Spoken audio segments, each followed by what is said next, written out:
Salut tout le monde. Dans la jungle. On se retrouve direct dans la forêt pour la deuxième partie du vlog à Koh Phangan.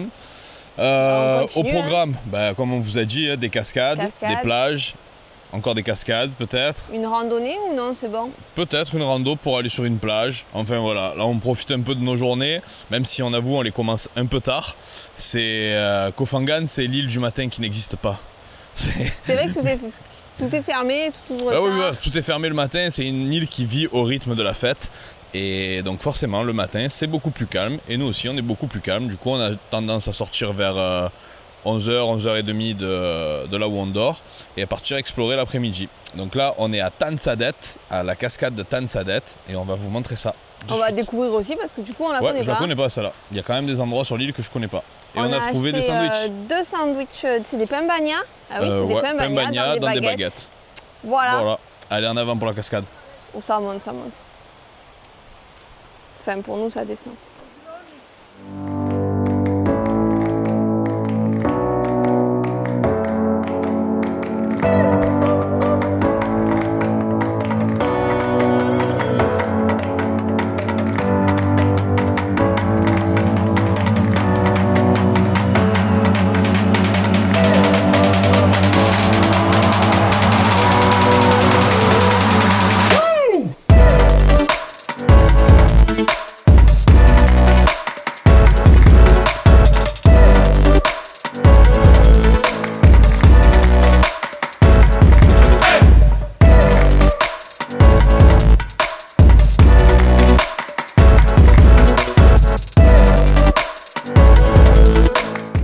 Après la cascade, on a fait la route des cascades et on vient d'arriver à la mer. C'est pas beau ça? Plage de Tan Sadet. La rivière qui mène à la mer. C'est une des plus belles de la plage. C'est une des plus belles de l'île, pardon. Décidément. C'est vraiment une plage des plus belles de toute la plage. De toute la plage. De toute la plage. En plus, il y a l'eau au bord de la mer. Ça c'est incroyable. Bon alors, après toutes ces blagues, on va vous montrer. Elle est vraiment magnifique. Moi je connais pas. Elle est trop belle cette plage. En plus maintenant l'accès se fait très facilement et rapidement depuis Tongsala, Ban Khai, tous les endroits de la côte sud où vous pouvez éventuellement séjourner. La route est nickel. Avant c'était une piste en terre, mais désormais c'est une route béton parfait, vraiment parfait, très propre, pas de trous. Il y a plus de trous en ville que dans cette route. C'est juste que ça monte pas mal et il y a un bon scooter, pensez à prévoir, et ça descendra donc pas mal au retour, donc avoir de bons freins également pour faire cette route. Par contre l'accès devient super facile à cette plage, elle devient payante également, mais elle est toujours aussi belle et elle n'a très peu changé une fois sur place. Donc on vous amène découvrir ça. Allez. Et je vais découvrir aussi hein. Ah oui, toi tu connais pas. Et non. C'est vrai que toi tu as de la chance parce que là la partie de la Thaïlande qu'on fait c'est que des nouvelles étapes pour toi.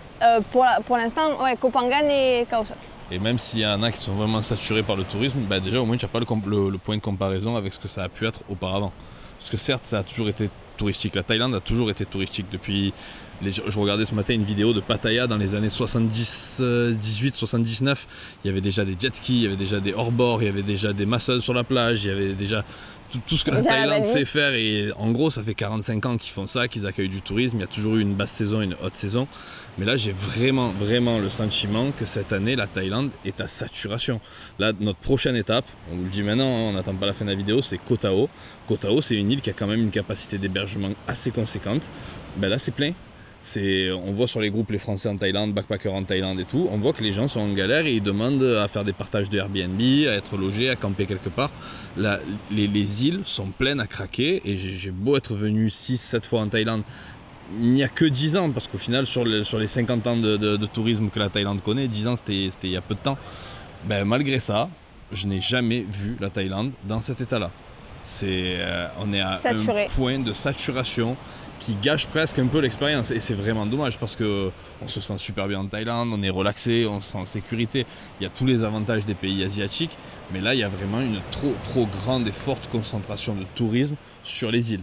On ne connaissait pas, on s'en doutait, maintenant on en fait l'expérience. Je pense que ça c'est comme la canicule en Inde et les brûlis au Népal. On se souviendra de certains endroits de par leurs conditions atmosphériques ou humaines autour, et on se rappellera du sud de la Thaïlande en pleine haute saison. Et pourtant les Thaïs ils gèrent hein. Ah ils gèrent de ouf. Ils gèrent, hein. Et les Birmans. les Thaïs et les Birmans. Vraiment, il faut dire ce qui est. Les Birmans sont les gros employés, la grosse main-d'œuvre de la haute saison touristique. Et chapeau à eux parce que ils travaillent comme des bêtes pour des salaires bien moindres que ceux des Thaïlandais. Bref, nous, on va à la plage maintenant. Parti.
Sachez que juste derrière la plage de Tan Sadet, vous avez une rivière avec déjà des petits bassins et petites cascades.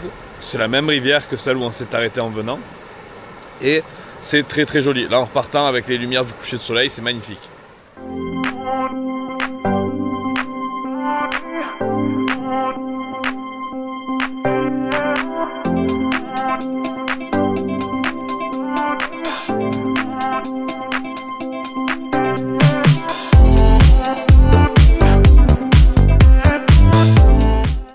Deuxième journée de cette vidéo. Deuxième vidéo. Voilà, mais en réalité, ça fait un moment qu'on est là. Hein. Ah oui, là on en est au 6e jour, je crois, 7e jour, 6e. Il nous reste 2 jours. Ce matin, je suis allée faire un petit cours de yoga qui était vachement cool. On vous mettra en description, ou peut-être dans le top. On va vous faire une vidéo top 15 des meilleurs endroits de Koh Phangan. Peut-être que dans le top, à la fin du top, on vous mettra les meilleures adresses pour manger, pour faire du yoga, très bien. Shopping, si tu as trouvé des petites boutiques de créateurs. Très bien. Non, rien de foufou. J'ai fait des petites boutiques, mais elles sont même pas sur Google, donc je pourrais même pas vous les mettre sur Google. J'ai voulu les chercher pour regarder les horaires et je les ai jamais trouvés sur Google. Donc, yoga ce matin. Ouais. Ensuite, on a mangé chez une Française qui était adorable et qui nous a fait un sandwich avec du fromage à raclette. Mouah, putain, ce que c'était. Et la salade, elle était très bonne avec des petites croquettes de camembert.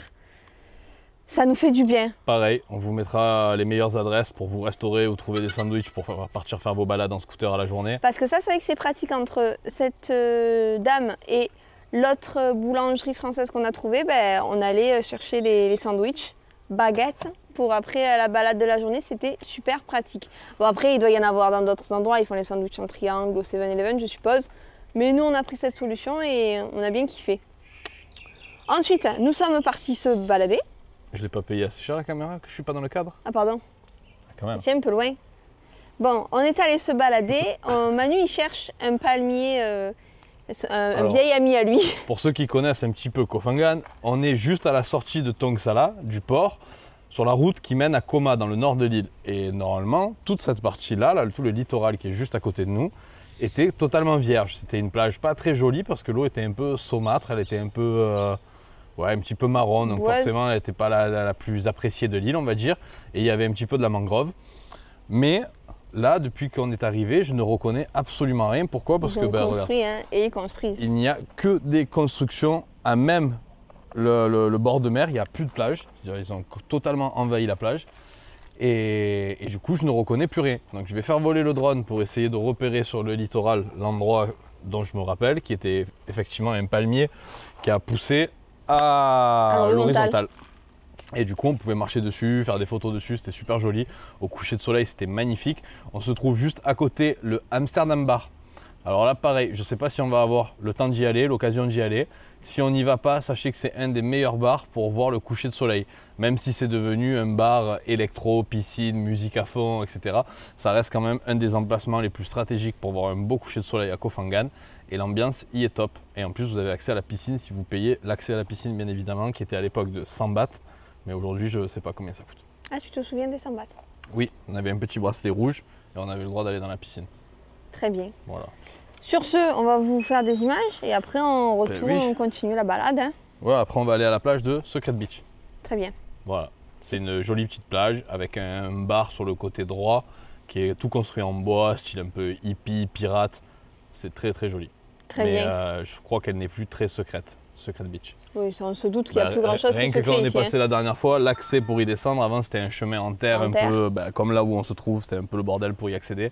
Là on a vu que c'était un grand portail avec marqué Secret Beach, cocktail, terrasse, machin. Donc je pense que ça a été très très bien aménagé. Et comme nous disait la Française avec qui on a discuté à midi, chez qui on mangeait, la vocation, l'ambition de Koh Phangan actuellement, c'est de devenir la nouvelle Ibiza asiatique. Et de ce fait, les tarifs explosent, l'hôtellerie explose, la nourriture explose, parce que en fait ça suit le même chemin qu'Ibiza en plus. C'est ça qui est intéressant. C'est que Ibiza dans les années 60-70, c'était une île hippie. Tous les hippies de la planète et particulièrement d'Europe se réunissaient sur l'île de Ibiza, faisaient la fête, vivaient un peu tout nus, en mode contre la société, ultra libertaire, enfin bref, les hippies des années 60-70. Puis, avec les années, petit à petit, c'est devenu une plateforme pour la jet set. En gros, avec les plus grosses boîtes de nuit d'Europe, avec des David Guetta présents tout l'été, des soirées à plus de 200 € la soirée pour entrer. C'est devenu the jet set place et l'endroit le plus festif et le plus drogué aussi, parce que je crois que c'est là où on trouve le plus de drogue de toute l'Europe, de notre continent, on va dire. L'Asie a pour ambition, et forcément en Asie tout va beaucoup plus vite, donc là en l'espace de 10 ans, de transformer Koh Phangan, qui était un peu l'île des hippies, des backpackers, des fêtards, mais des fêtards à petit budget, des gens qui venaient ici et qui, un simple bar, sortait un peu les platines, la musique, devenait une énorme fête de plage. C'est un peu comme ça qu'est née la Full Moon. À la base, c'est une fête avec une poignée d'Australiens et un ami thaïlandais qui font une fête la veille de leur départ. Le Thaïlandais voit que ça marche, il met un petit bar en place sur la plage. L'année d'après, il refait des fêtes les soirs de pleine lune pendant la saison touristique. Et de fil en aiguille, on arrive à la Full Moon telle qu'on va vous la montrer demain soir, avec plus de 25 000, 30 000 personnes sur une plage qui viennent dépenser tout l'argent qu'ils ont mis de côté pendant un an pour faire la soirée de l'année ou de leur vie. Donc tout va plus vite en Asie. Et cet endroit qui était un peu hippie devient maintenant la nouvelle jet set place asiatique et on s'en rend bien compte sur les tarifs. Et ça prend bien le chemin, ouais. Voilà, 5 minutes 40. Ouais, mais ça va, c'était intéressant ce que tu nous racontais. On t'écoutait, on t'a tous écouté. On n'a pas trop l'occasion de vous parler de temples. Ah de oui, culture, non, là non, c'est raté. De politique. Mais vous inquiétez pas, on va y arriver. On va y arriver, on va monter revenir, dans le nord de la Thaïlande et on va découvrir des endroits beaucoup plus authentiques et on va surtout rencontrer des Thaïlandais. Oui. Parce qu'ici aussi, c'est un problème, c'est qu'il n'y en a quasiment plus. La seule Thaïlandaise, c'est la dame qu'on a vue l'autre fois à la rivière. Voilà. Bon, voilà, allez, sur ce, allez, vas-y. Travaille un petit peu. Il est prêt? Ah, t'es prêt, hein? Ouais, il fait froid en Thaïlande.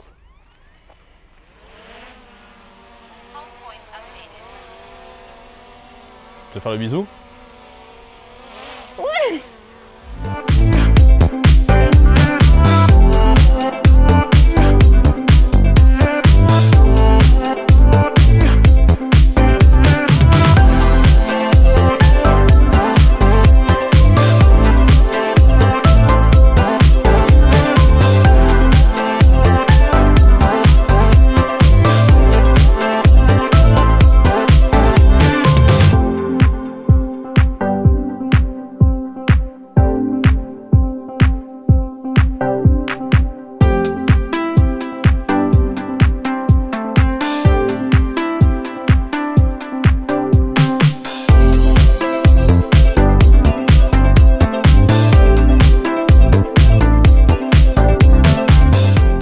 Allez, un peu de culturel, tu te moques.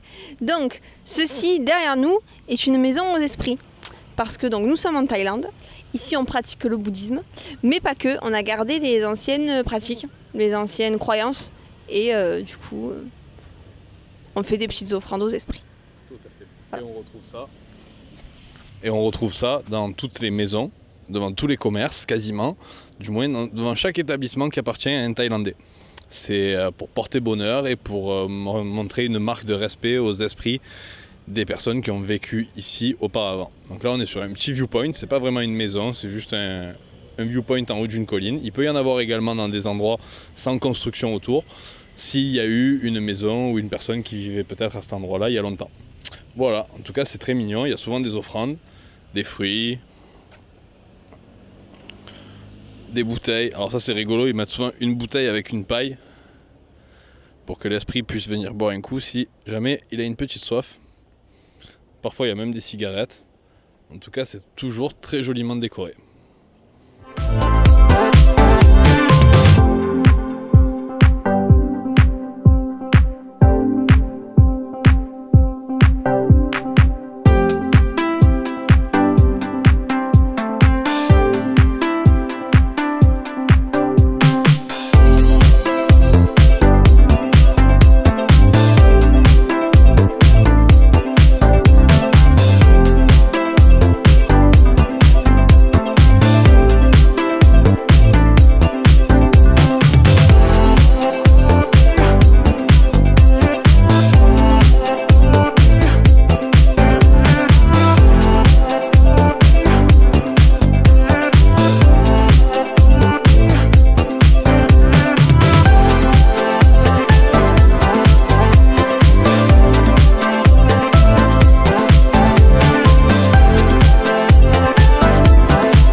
On n'a pas pris la caméra, mais pour le vlog quand même. Ah, qu'est-ce que tu vas leur dire? Il est quelle heure et tu fais quoi? Il est minuit. Et minuit et on va à une soirée. On va à une soirée, effectivement, regarde, les voitures sont pleines de gens qui vont à la soirée. Et qui sont bien mieux habillés que moi. Feel like I should, feel like I should, feel like I should, feel like I should go. Go. Feel like I should go. Feel like I should, feel like I should, feel like I should, feel like I should go. Feel like I should go. Feel like I should, feel like I should, feel like I should, feel like I should.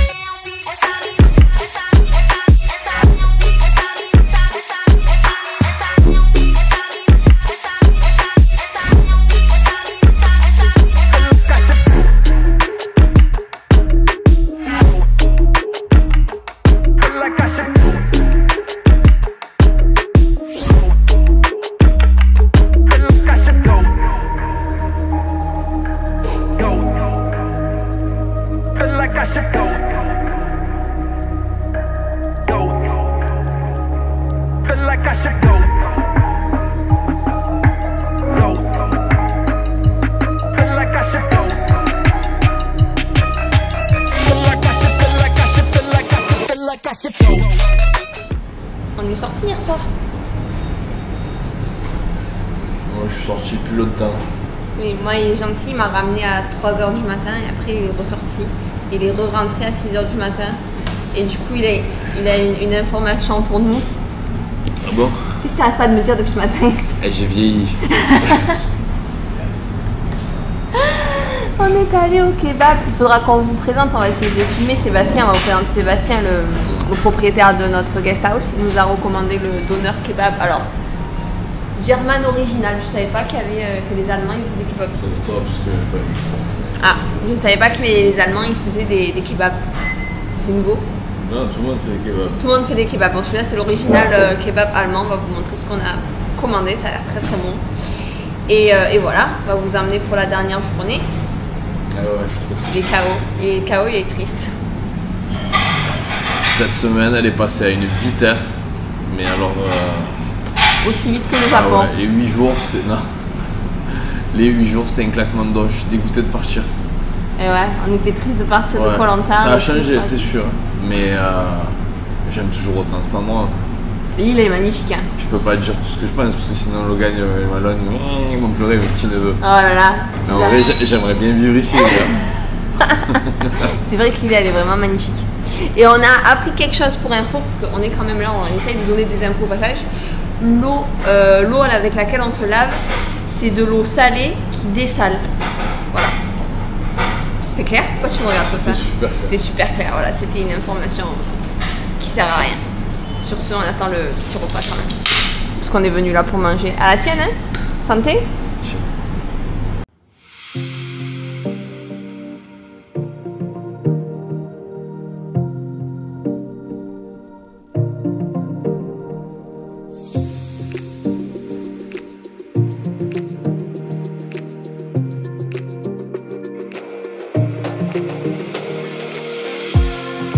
Institution sur l'île, c'est le Amsterdam Bar, là où vous pouvez voir les couchers de soleil, boire une bière, aller dans une piscine et profiter de la bonne musique.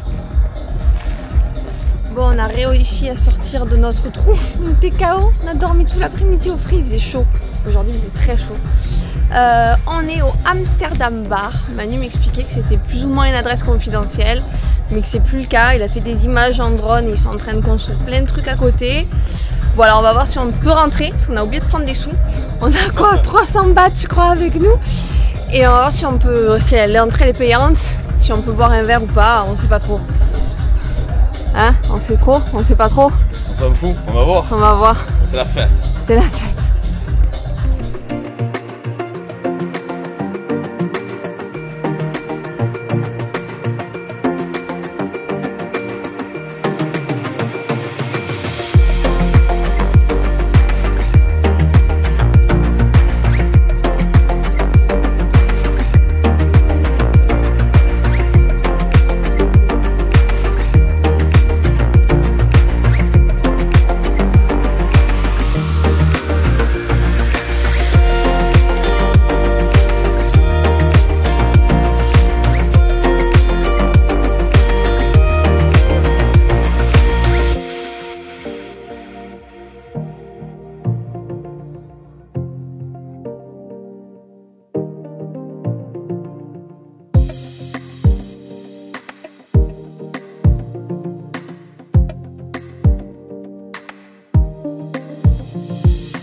On se casse la tête pour pas payer trop de frais pour retirer en Thaïlande.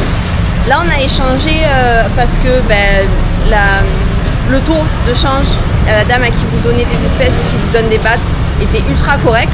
Et du coup l'un dans l'autre ça nous coûtait moins cher que de retirer des sous en payant les 220 bahts. Pour information, on l'a pas essayé mais je l'ai lu partout, que cette banque là, je l'ai vue trop tard. Cette banque là, vous allez au guichet, vous donnez votre passeport, vous retirez de l'argent et ils vous font pas payer les 220 bahts de frais. Donc il faudra qu'on essaye ça la prochaine fois. Je l'avais vraiment pas vu, je suis trop triste. Donc prochain coup on essaye et on vous confirme parce que c'est trop. 6 euros, 6 euros, 6 euros, 6 euros à chaque fois. On est au marché de nuit. On va aller manger.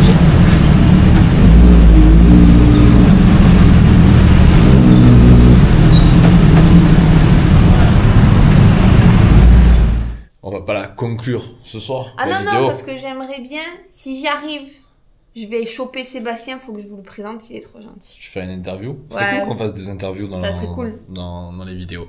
Non, non, non, avant de conclure cette vidéo, il y a une dernière chose qu'on doit faire sur cette chaîne. Et on va aller voir la lune. Oui, la full moon. On ne peut pas venir à Koh Phangan sans faire la fête de la full moon. Du moins, la première fois. Après, une fois qu'elle est faite, elle est faite. Comme je disais, c'est pas la fête que je préfère en soi en Thaïlande ou à Koh Phangan. Il y en a des bien mieux, des plus petites. Ça dépend le type de musique que vous aimez, mais en tout cas, c'est la plus connue de toute la Thaïlande, une des fêtes les plus connues d'Asie, voire du monde. Et là, particulièrement en février, avec la masse de touristes qu'il y a, je sais même pas à quoi ça va ressembler, mais ça va être énorme à mon avis. Du coup, il est 22h. Il est 22h. On va se préparer tranquille et on va décoller. Et oui. On va s'arrêter au 7-Eleven, manger un peu, boire un peu. Si vous faites la full moon en Thaïlande et que vous êtes une fille particulièrement, faites super attention à votre boisson. Ça drogue à tour de bras. S'il y avait des panneaux de toute manière. Énormément, ils font énormément de prévention sur ça par rapport à avant, ça c'est bien. Mais voilà, on en fait aussi. Faites super attention à votre verre, faites-vous servir à boire devant vous. Faites super attention quand vous vous déplacez, quand vous regardez ailleurs, de pas laisser le verre dans votre main sans surveillance presque. Mais c'est ça. C'est compliqué ça quand même, hein. C'est compliqué, mais tu tiens le verre avec ta main par-dessus déjà, tu le lâches pas, tu le gardes devant toi et voilà. Sachez, jeunes filles, qu'il y a énormément de drogue sur l'île, il y a énormément de touristes du monde entier, des gens bien, moins bien. Donc voilà, un minimum de prudence. Et pour vous messieurs qui allez probablement y aller en scooter ou en moto à la fête, sachez que les routes à Adrine, pour aller à Adrine, de toute l'île, sont extrêmement dangereuses. Les taxis, les bétaillères, ce qu'on appelle des bétaillères, c'est des pick-up aménagés avec un petit banc à l'arrière pour mettre un maximum de touristes. De bétail donc? Du bétail. Ils font leurs chiffres sur cette soirée et sur les autres soirées un peu, mais particulièrement sur celle de la full moon. Donc au plus vite ils vous auront déposé à Adrine, au plus vite ils pourront partir en chercher d'autres. Ils vont à une vitesse incroyable et s'ils vous placardent, s'ils vous envoient dans le décor, s'ils vous percutent de plein fouet, ils ne s'arrêteront même pas. Ce sera vous, votre chance entre la vie et la mort sur le bord de la route. Et que quelqu'un vienne vous aider à ce moment-là ou que vous puissiez aller à l'hôpital par vous-même. Mais eux ne s'arrêteront pas et ils n'auront aucun problème. C'est un petit billet par-ci par-là et la situation sera réglée pour eux. Donc voilà, super attention à la route, super attention à vos consommations. Sachez que je ne suis pas une fille, mais ça m'est arrivé de me faire droguer en Thaïlande. Pour la petite anecdote. Ah ouais? Ouais, le Half Moon Festival. D'accord. Ouais, j'ai pas aucun souvenir. On était un groupe de copains et copines et du coup on a passé tout notre argent à une copine à nous pour qu'elle aille acheter 2 seaux d'alcool. Et en fait, je pense que c'était elle la cible. Et un des 2 seaux était pour moi. Donc je pense qu'on lui a mis de la drogue dans le seau. Dans son seau. Et en fait, quand elle me l'a donné, moi je me suis réveillé 5-6 heures plus tard dans une des jardinières de la soirée. Bon, j'avais mon portefeuille, mon téléphone sur moi, tout allait bien. Je pense pas m'être fait violer, hein, ça avait l'air hermétique de tous les côtés. Tu vas mettre des bips, je sais pas combien tu vas mettre. Ah oui, là, il faut que j'en mette. Merde, ça serait pour ça, là, il faut que je mette. Bref, en avant. Voilà, on va aller voir, on va aller se faire peine, ça c'était rigolo hier. La peinture fluorescente. On va te mettre un peu de peinture dessus. Sur le bras. Allez. Ou sur la tête. Non. Allez, let's go à la full moon.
Les gars, il faut que je vous présente Sébastien, hein. C'est vraiment trop le sang de la veine.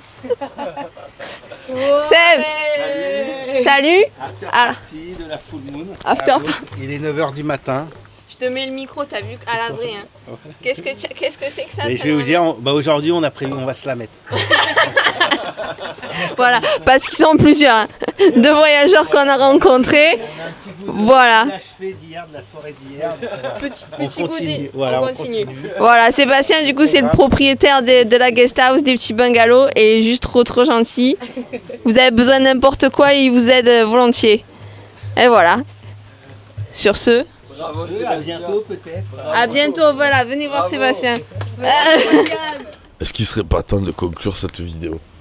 Oui, bon, est-ce qu'on peut parler un peu ou pas? Autant vous dire qu'on a une méchante gueule de bois ce matin. C'est Ah, même si on boit pas d'alcool, on a une gueule de bois? Ouais. Ah d'accord. Oh, ouais, c'est la gueule de bois de la fatigue. Ah d'accord. Et de la fatigue. Et de la Bref. fatigue. Voilà. Sur ce, j'espère que vous avez kiffé Koh Phangan autant que ce que moi j'aime cette île. Je suis trop triste de partir. C'est vrai, on a passé 8 jours ici, 8 jours fantastiques qui sont passés à une vitesse incroyable. Cette île pour moi c'est une des meilleures du monde pour l'énergie qu'elle dégage, pour les fêtes qui y ont lieu, pour tout ce que vous pouvez faire sur l'île en réalité, parce que même en restant 15 jours ici, vous aurez tous les jours un nouveau truc à faire. Une nouvelle plage à aller découvrir, une nouvelle rivière, une nouvelle cascade à aller chercher, une nouvelle soirée. C'est la meilleure île de Thaïlande et une des meilleures îles du monde, clairement. Koh Phangan, trop bien. Par contre, recommandation, faites très attention. Il y a énormément de drogue et de personnes qui en prennent. Il y a énormément d'alcool. Les soirées n'ont aucun sens, ni queue ni tête. Et elles peuvent vite dégénérer et ça peut très très mal finir sur la route. Par contre, c'est très bon enfant. Ouais, jusqu'à minuit, c'était rigolo. Ouais, même jusqu'à 2h du matin, je trouve l'ambiance c'était très cool. Mais même quand on est parti, c'était cool. Il n'y a pas de bagarre. Ouais, mais jusqu'à minuit. Faut imaginer, les gars, 25 000, 30 000 personnes de la planète entière, de couleurs différentes, de cultures différentes, de religions différentes, de têtes différentes. Tout est 25 000 personnes qui font la fête ensemble et on n'a pas vu une bagarre. Ah, moi j'en ai vu en 100, hein. 1 ou 2. Oui, mais on sait même pas comment ils sont tombés. Ouais, ils sont tombés. C'est ça, ils sont tombés, ils sont massacrés parce que drogue, pas drogue. Oui, non, on a vu personne se battre. Pourquoi c'est courant en théorie? Vous allez en boîte, il y a 1000 personnes dans un club.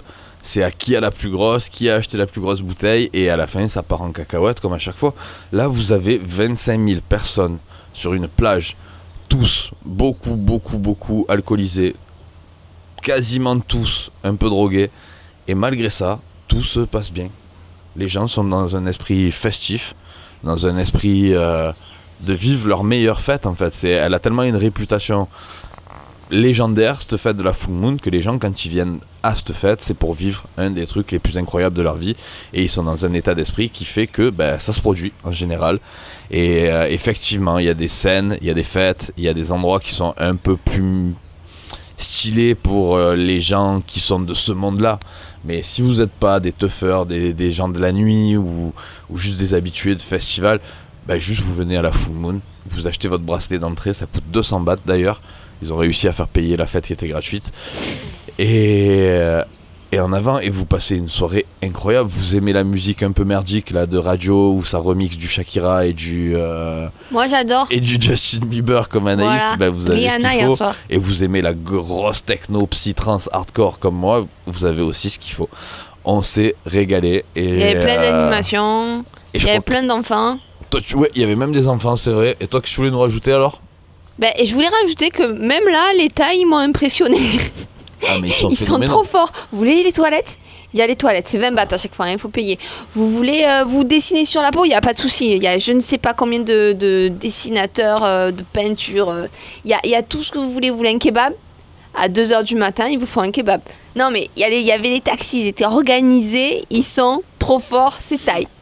Voilà. Nous on a fait le choix d'y aller en scooter. Pourquoi? Parce que on ne boit pas d'alcool, donc ça rassure. Par contre sachez que la circulation est extrêmement dangereuse. Même si vous ne buvez pas et que vous êtes dans un bon état, où il n'y a que la fatigue qui vous gagne un petit peu, la route est excessivement dangereuse à cause des taxis, des bétaillères, des minivans, aussi, hein, et à cause des autres scooters qui sont aussi très très dangereux. Donc vraiment, faites très attention sur la route. Faites très attention avec ce que vous consommez. Ne le faites pas seul, faites-le avec une personne de confiance. Amusez-vous, profitez. C'est l'occasion de vivre une soirée dont vous vous rappellerez probablement toute votre vie. Donc kiffez, mais faites-le intelligemment et faites en sorte que cette soirée soit un des meilleurs souvenirs de votre vie de voyageur et pas une des pires. Voilà. Sur Ou pas de souvenirs du tout, parce que je pense qu'il y en a, y en a beaucoup, ils savent même pas ce qui s'est passé pendant la soirée. Ils avaient la tête dans le sable en mode autruche à 2h du matin et il n'y avait plus personne, la lumière était éteinte en haut. Toi t'es là, tu bois de l'eau et eux ils sont, je sais pas ce qu'ils ont fait, mais ils sont par terre. C'est comme ça. Sur ce, on va devoir quitter notre petit bungalow aussi, qui aura été un véritable havre de paix. Vraiment, cet endroit est extraordinaire. Oui, Anaïs, là, de bon matin, on se faisait le petit déjeuner. On avait la mer juste en face, avec les petits relax. Qui nous annonce d'ailleurs qu'on va passer une bonne traversée, qu'on va vous filmer la traversée. Apparemment, c'est quelque chose. La mer a l'air agitée et nous allons donc à Koh Tao, prochaine île Koh Tao.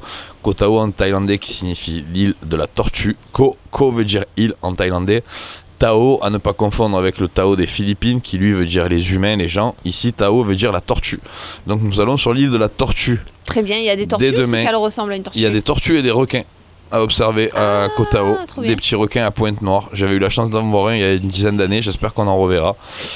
Sur ce, ça fait déjà 6 minutes. C'est fou que ça parle des gens qui finissent une soirée. Non, mais on faisait un débriefing. Et on faisait un débriefing pour dire à quel point cette île est la meilleure de Thaïlande et qu'on l'aime trop Koh Phangan. Voilà, on se retrouve dans quelques heures à Koh Tao. Sachez que le ferry entre Koh Phangan et Koh Tao est un des pires de Thaïlande, voire un des pires d'Asie. Ça secoue dans tous les sens. Et un lendemain de full moon, ça va sentir le vomi très fort. Ah mince. Oui. Ah oui, tu es pas prête. On va passer un bon moment. Ah oui, tu es pas prête. Allez.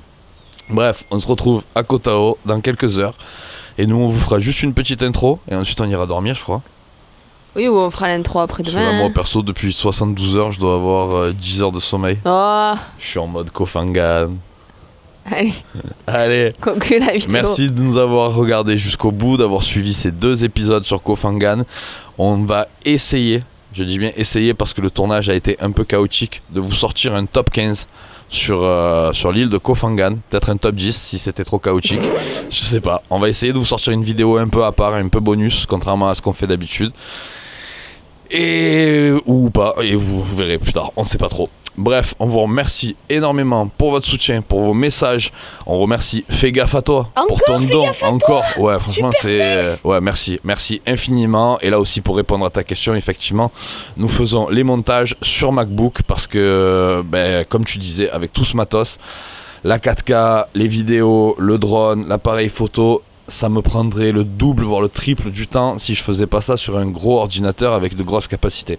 Là, j'ai de la chance d'avoir un bon MacBook Pro et ça va assez vite, mais c'est vrai que mis bout à bout, l'appareil photo, la caméra, le drone, le téléphone, les objectifs d'appareil photo, tout ça mis bout à bout, c'est un sacré budget.